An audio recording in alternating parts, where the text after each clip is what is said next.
ရန်ကုန်မြို့ရဲ့ရှေးဟောင်းပစ္စည်းဆိုင်လေးတစ်ခုမှာစုစုဆိုတဲ့မိမလာလေးတစ်ယောက်ဟာ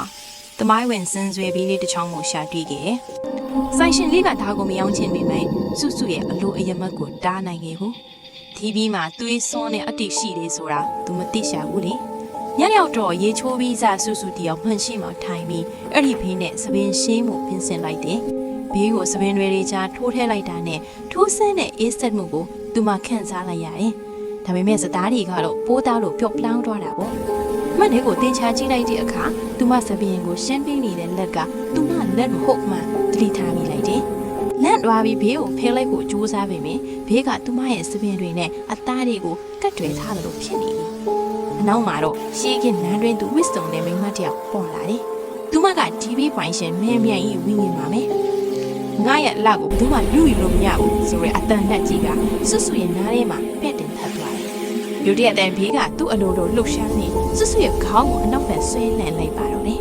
။နာကျင်လို့ကြံမြင်ပေါ်လဲကျသွားပြီမေကျိန်စာတိတ်နေတဲ့ဘီလာလေထဲမှာဝဲပြန်ပြီးသူမကိုလိုက်နေတော့မှာပဲ။မဲမြိုင်ဤဝိညာဉ်ကစွတ်စွအပေါ်စီးကနေမောပြီးသူမရဲ့ရှေးလားတဲ့သပင်းကြီးနဲ့စွတ်စွရဲ့လဲပင်ကိုရစ်ပတ်လိုက်တယ်။မဲမြိုင်ကတိုးတိုးလေးပြောတယ်။နေ့စပင်းတွေကငါလောက်မှတ်လာပြီ။မနာလိုဝင်တိုးစိတ်ကြီးနဲ့ပြေးကချားတဲ့လက်လိုမျိုးစွတ်စွရဲ့စပင်းလေးကိုအတင်းလိုက်ညှက်ပါတော့တယ်။နောက်ဆုံးအားနဲ့စွတ်စွဟာဘေးနားကပန်းလို့ကိုဆွဲပြီးပယဲမှရှိနေတဲ့မှန်ကြီးကိုပြက်ခွဲလိုက်တယ်။မှန်ခွဲသွားတဲ့အခါအခန်းတစ်ခုလုံးတိတ်ဆိတ်သွားပြီးမဲရိုင်အီကြီးနဲ့လည်းကြောက်ခွဲသွားတယ်။စွတ်စွခင်ဗျာသူမရဲ့ပျက်စီးသွားတဲ့စပင်းတွေကိုကင်ပြီးရှိုက်ကြီးကဝင်ငိုကြွေးနေရှာတယ်။ဒါပေမဲ့ကြံမြင်မော်ကဘေးလေးကတော့အပြစ်ကင်းစင်တစ်လုံးယုံဖြူဖွေးပြီးတောက်ပနေတော့မှာပဲ။ယူတီရဲ့ငိုသားတွေရက်သွားပြီးစွတ်စွရဲ့လက်ကဘီးရစီကိုအလွတ်လျောက်ရောက်ပြန်ပြန်တယ်။မှန်ကွဲစတဲ့မှာပေါ်နေရကစွတ်စွမဟုတ်တော့ဘူး။သူမရဲ့ခန္ဓာကိုယ်ကိုမေးမြိုင်ပိုင်သွားပါပြီ